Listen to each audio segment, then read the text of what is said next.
কুড়ার মধ্যে যে কাশি বেঁধে লইছি একটা জিনিস পারবাম।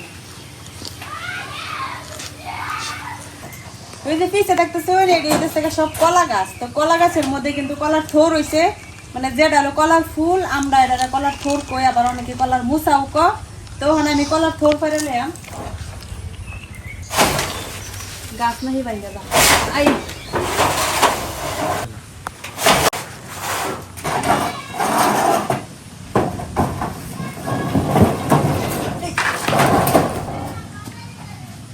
তো এই যে আমার কলার মুসা ফাড়া হয়ে গেছে গা। তো আজকে রান্না করা হলো কলার মুসার গন্ধ। তো আপনারা পুরো ভিডিওটা দেখতে থাকুন, আশা করি অনেক ভালো লাগবে। তো এই যে আমার কলার মুসাটা অনেক সুন্দর করে কাটতে নিলাম। কলার মুসা ছাড়ানি কিন্তু অনেকটাই কষ্টের, আর এই কষ্টের লেগে কিন্তু অনেকেই কলার মুসা খাই পারছে না। তো আমরা যেহেতু সবসময় ছাড়াই, আমরা গ্রামে থাকি, আমরা এগুলো কাটতে অভ্যস্ত, আমরা কাছে কিন্তু অতটা কষ্ট লাগে না।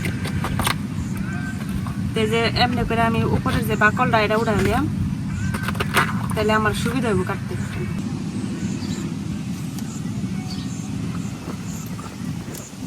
এই যে সুন্দর করে কিন্তু উঠতে যেতেছি।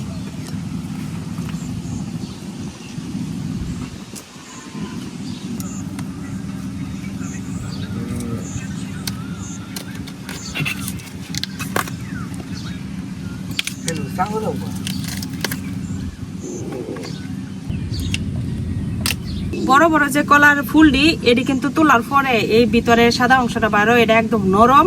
তো এটা কিন্তু আর তোলার দরকার নাই, এটা সবটাই আমি চাকচাক করে কাটতে লিতে পারবো। শক্ত যে অংশটা এটা ফালাই দিয়ে, আর বাকি যেটা আছে এটা কিন্তু রাখিয়ে দেন। এই যেরকম কুচি কুচি করে কাটতে আমি সরাসরি পানির মধ্যে দিয়ে দেব, নাহলে কিন্তু কালো হয়ে যাবো একদম।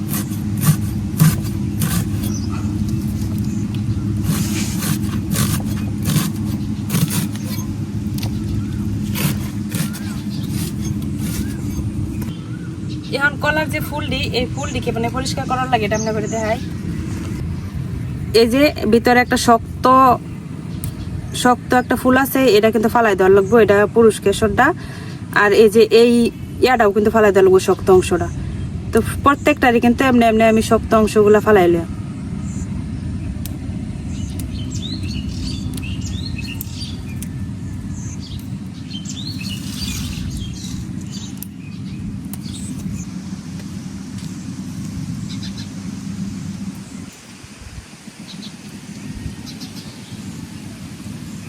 সবটি ফুলের ভিতরে শক্ত অংশ কিন্তু আমার বাইর করে হয়ে গেছে। এখন আমি এই ফুলটিও কুচি কুচি করে একদম কাটতে নিলাম, এই ডিজাইনে কাটছি।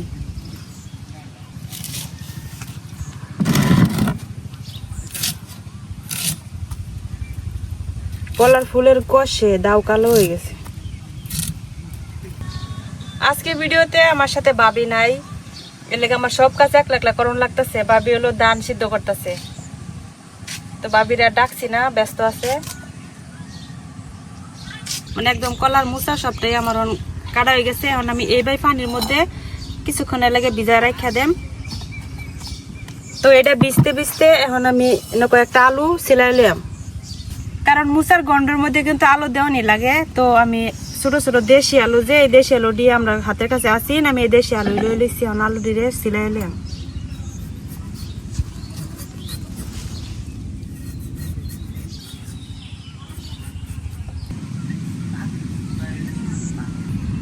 এই যে আমার সবটি আলু কিন্তু সিলাই নিয়ে গেছে গা। এখন আমি আলু দিয়ে কাটতে লিয়াম। আমি এই যে এরকম বড় বড় করে আলু দিয়ে রাখতেছি, যেটা একটু সুডু এদের মাঝখান দিয়ে শুধু একটা ফাল্টা করলে। তো এই যে এদিকে আমার আলু কাটা হয়ে গেছে গা, আর এই যে আমার কলার মুসাটা। তো ওখানে আমি চুলা ধরাইলাম। এই যে আমার চুলা ধরানো হয়ে গেছে গা, কড়াই বয়াই দিছি। এখন আমি কলার মুসা দিয়ে সিদ্ধ করে নিলাম। এই যে পানিতে দেওয়ার কারণে কিন্তু কালো হয়েছে না, একদম সাদাই রয়েছে। আর লেগে কাটার সাথে সাথে কিন্তু পানি দেওয়ার লাগে।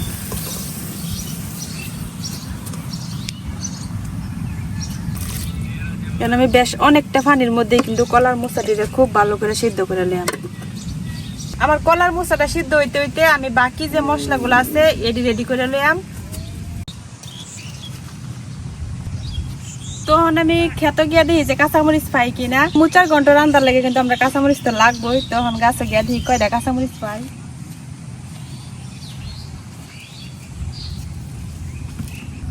এই যে আমার মাত্র কয়েকটা কাঁচামরিচ গাছ। এর আগেও একটা ভিডিওর মধ্যে আমরা করে দেখাইছিলাম যে কত পরিমাণে কাঁচামরিচ হয়েছে। তো এই যে আজকেও দেখেন অনেক কাঁচামরিচ আছে। আবার এই কাঁচামরিচ গাছের মধ্যে 2 জাতের কাঁচামরিচ হয়েছে। এটার কাঁচামরিচটি একটু সাদা, আবার এই গাছটির কাঁচামরিচটি একদম সবুজ। তখন আমার যতটুকু লাগে আমি কাঁচামরিচ যে উঠাই লইতেছি। এই যে এই গাছের কাঁচামরিচটি আবার সাদা,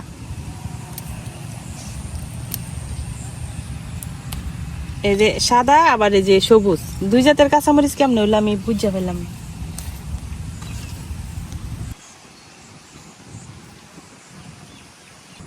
তো এই যে আমার কাঁচামরিচ তোলা হয়ে গেছে গা, আর লাগতো না যেটি তুলছে এটি করবো। তখন আমি জিরা বাইটে লইলাম।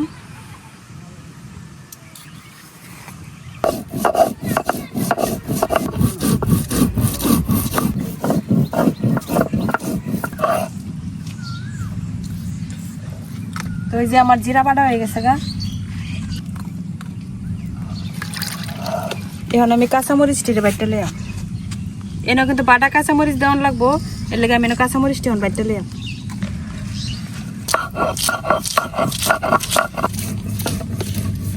কাঁচামরিচ বাইটটা দিলে কি হয়, কালারটা অনেক সুন্দর হয়। আর কাঁচামরিচের জালটাও যা, তাহলে কিন্তু শুকনো মরিচ দেওয়ার লাগে না, আর অনেক সুন্দর একটা সেন্ট বার হয়।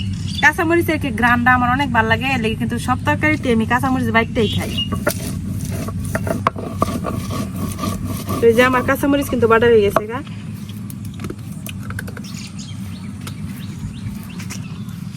আমরা মার মুখে শোনা যে এক সময় তারা নাকি সব তরকারির মধ্যে কাঁচামরিচ বাইটটা খাইতো, আর এই লেগে অনেকে তরকারির স্বাদও আগে অনেক বেশি ভালো লাগতো। যে আমার জিরা আর কাঁচামরিচ বাটা হয়ে গেছে গা। তো আমার মশলা বাটাবাটি কিন্তু শেষ হয়ে গেছে। এখন লাগবো আমার নারিকেল কুড়া। তো এই যে এনে আমি অর্ধেকটা নারিকেল লয়ে লইছি, এখন এই নারিকেলটা কুড়া লইয়া।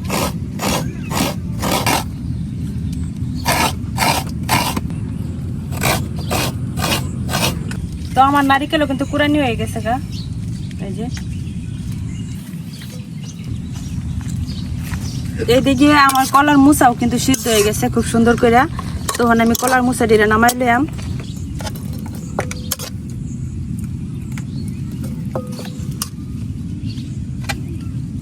তো ওখানে আমি সরাসরি রান্নায় চলে আসছি, আর আমার কড়াই কিন্তু গরম হয়ে গেছে। এখন কড়াইয়ের মধ্যে আমি তেল ঢেলাম। যদি সরিষার তেল ব্যবহার করা হয় তাহলে সবচেয়ে বেশি ভালো হয়, কিন্তু আমরা সরিষার তেলটা খুব কম খাই, মানে সাদা তেলটাই বেশি খাই, যার কারণে আমি সাদা তেল দিয়েই করতেছি।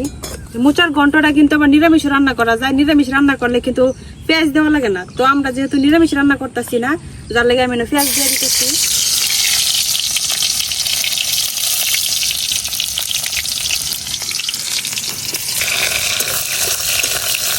এইটা আমার পেঁয়াজটা ভাজা ভাজা হইতে হইতে আমি একটা মশলার পেস্ট বানাই লইলাম, মানে গুলা মশলা। তো এনে আছে হলো কাঁচামরিচ বাটা আর জিরা বাটা। তো আমি এই বাটির মধ্যে কিন্তু মশলাটা গুলাই লইলাম। দিয়ে দিতেছে হলো 1 চামচ ধনিয়ার গুঁড়া, 1 চামচ হলুদের গুঁড়া, আর 1 চামচ পরিমাণ হলো মরিচের গুঁড়া। আমি এনে একটু পানি দিয়ে এটারে পুরাটার একটা পেস্ট বানাই লইলাম। এখন আমি গোটা গরম মশলা দিয়ে দেম, দারচিনি, এলাচ, লবঙ্গ সবকিছু একসাথে এনে দিয়ে দেম। আর এনে 3টা তেজপাতা আমি মাঝখান থেকে এরকম চিরা দিয়ে দিলাম। আমার পেঁয়াজ কিন্তু অর্ধেক ভাজা ভাজা হয়ে গেছে। তো এখন আমি যে মশলাটারে গুলায় রাখছিলাম, তো এই মশলা পুরাটা এনে দিয়ে দেন।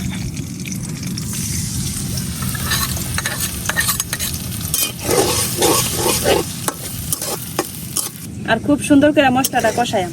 তো এখন লাগবো হলো আমার টমেটো। তো টমেটো গাছ থেকে তুই লানিকে আর এদিক দিয়ে মশলাটা কষানো হইতে থাকবে। টমেটো গাছ কিন্তু প্রায় মারা গেছে, এখন আমি এটি উড়াই ফালাই দেম। যার কারণে যে টমেটোটা আছে এটি আজকে তুই একবারে রান্দালাম, কিন্তু গাছে এখনো এটা কি তরতাজা। এই যে দেখেন নিচে কত টমেটো হয়েছে, কি সুন্দর একটা পাকা কাঁচা টমেটো আছে। সবগুলো উড়াই এলাম, কারণ টমেটো গাছ এটা তুললে ফালাই দেন একবারে, কারণ এখন টমেটোর সিজন তো শেষ। আচ্ছা, পরে আরো খুঁজে খুঁজে বাইর করাম। এখন আপাতত আমার টমেটো হয়ে গেছে। তো এই না আমি 3টা পাকা টমেটো পাইছি আর 4টা পাইছি কাঁচা টমেটো। তো আমি পাকা টমেটো গুলাই দিলাম, কাঁচা টমেটো দিতাম না।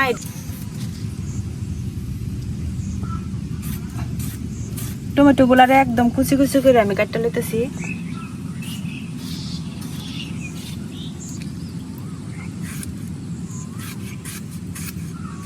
এখন এই টমেটো গুলারে আমি এই মশলার সাথে একবারে কষাইলাম। আলুটি যেহেতু আমার কাঁচা, তো টমেটো সেদ্ধ হইতে হইতে কিন্তু আমি সাথে আলুটিও দিয়ে দিলাম, একসাথে সেদ্ধ হয়ে যাব।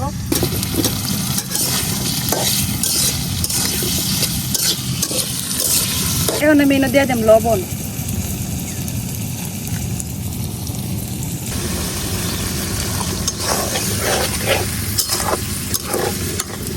এখন আমি এটা ঢাইকা কষায়াম যাতে আলুটি একদম সিদ্ধ হয়ে যায়। এই যে আমি এনো মুচা ডারে তুলে রাখছিলাম সিদ্ধ করে, তো এটা কিন্তু যথেষ্ট পরিমাণ পানি আছে। তো পানি সহ রান্না করলে কিন্তু এটা খাইতে ততটা ভালো লাগে না। তো আমি চিপে চিপে একদম পানি ডাইন থেকে বার করে লইতেছি।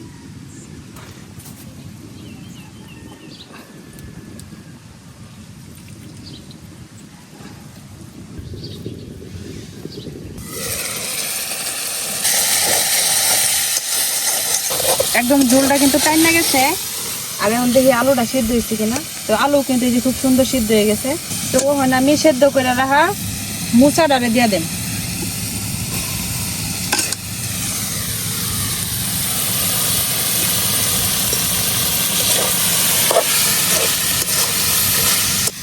এখন কিন্তু আর কোনো পানি দিতাম না, একদম এই যে ঝোলটা আছে এই ঝোলটা দিয়ে কিন্তু একদম রান্না হয়ে যাবো। এনে কিন্তু আর পানি দেওয়া যেত না। তো এই অবস্থায় এখন আমি হালকা পরিমাণ সামান্য চিনি দিলাম। চিনিটা একদমই অপশনাল, দিলেও চলে না দিলেও চলে। তো আমি অল্প একটু পরিমাণ চিনি দিয়ে লিখছি না। আর এখন যে নারিকেলটা আমি কুড়ায় রাখছিলাম, এই নারিকেলটা সবটা এনে দিয়ে দেন।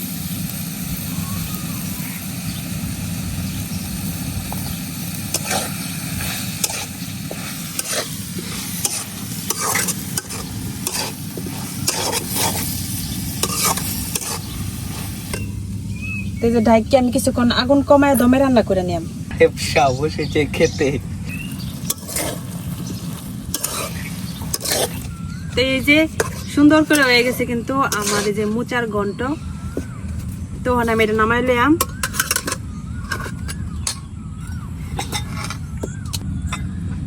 পোলট্রি 2টা টুকরা দিলে ভালো হতো। সব এঙ্গেল রিমুভ করে। তো এই যে তৈরি হয়ে গেছে আমার মুচার মজাদার ঘন্ট। তো আপনারা এই সময় কিন্তু মুচার ঘন্ট খাইতে অনেক ভালো লাগে, অবশ্যই বাসায় ট্রাই করে দেখবেন।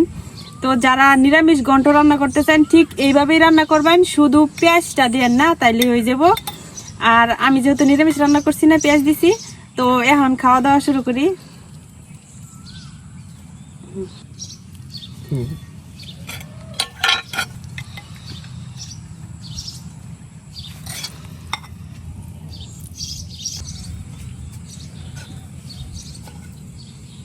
মুচার ঘন্ট তো সবাই খা, আর যারা খাইছে তারা তো জানে যে এটা স্বাদটা কিরকম। একদম মাংসের মতো লাগে খাইতে।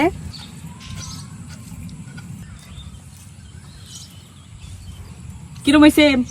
অনেক ভালো হয়েছে। আর আপনারা এটা বাড়িতে অবশ্যই একবার হইলো ট্রাই করে দেখবেন।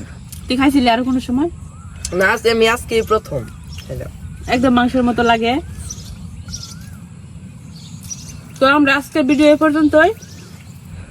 সবাই ভালো থাকবেন, সুস্থ থাকবেন। আর আমাদের ভিডিও যদি ভালো লাগে থাকে তাহলে অবশ্যই আমরা চ্যানেলটা সাবস্ক্রাইব করে দিন। যে তো আজকের মতো এই পর্যন্তই। আল্লাহ হাফেজ।